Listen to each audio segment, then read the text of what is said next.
Beautiful spring day here in Finland. A few more thoughts about Ukraine.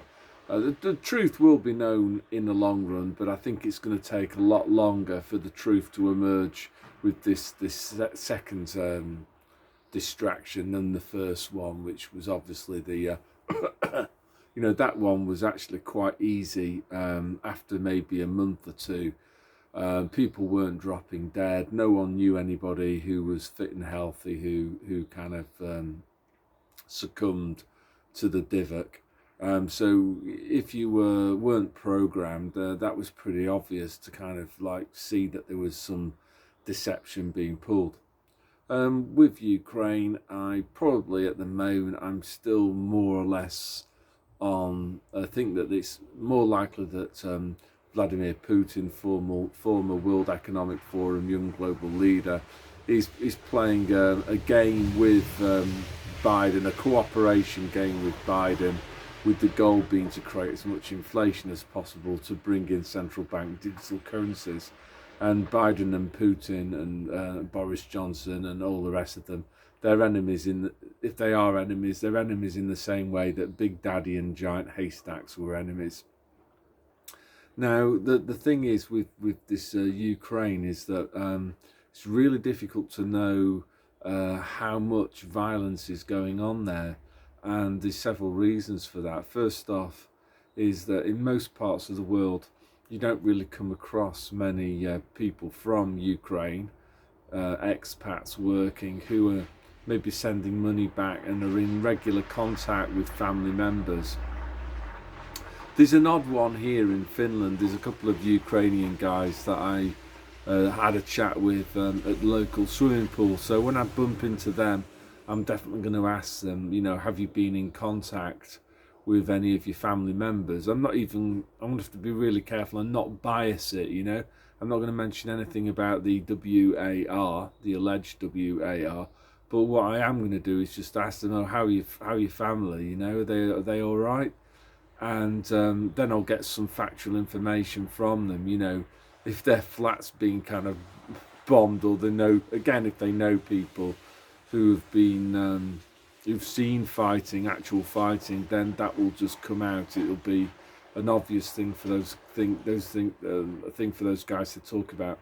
On the other hand, if they don't talk about it, that'll lend further weight to my idea that this is maybe some sort of Big Daddy, Giant Haystacks type of conflict, orchestrated, in other words.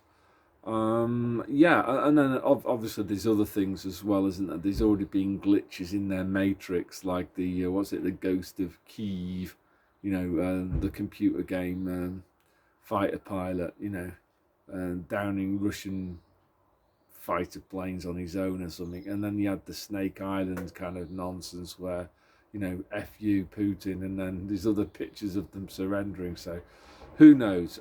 We don't know. And the other thing that I really wanted to say today is that my own personal strategy is just to ignore it all. I'm not even. If I get a chance to speak to these Ukrainian guys, I will do. If I don't, I'm not going to be watching other people's YouTube videos about it. I'm not even going to be watching UK Column. They seem to be. I like those guys, and I think they are sincere. But they seem to have assumed that this conflict is genuine and there's no skullduggery going on there. Whereas I don't know if Hugo Talks is another a good site. He's, I think, more in tune with my thinking that on balance this looks like a load of garbage, basically a fake fight. But as I say, like, the truth will be known in the long run. In the long run, people will bump into people who have relatives or know people who have relatives, and then the truth will be known, just as the truth was known with the old Divok. It was known because, like, no one on your street died from Divok. No one who was healthy got it and was ill from it.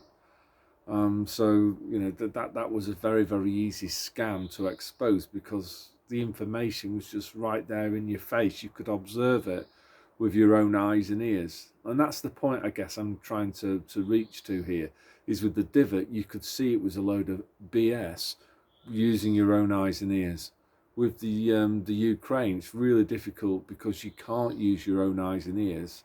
You're just relying on what might be CGI or old footage that the BBC are passing off, or Channel 4 have got previous history, haven't they, and the all white helmets and Assad, note the name of surname only, and his barrel bombs and all of this chemical weapons, and it was just a complete setup. It was complete fake news.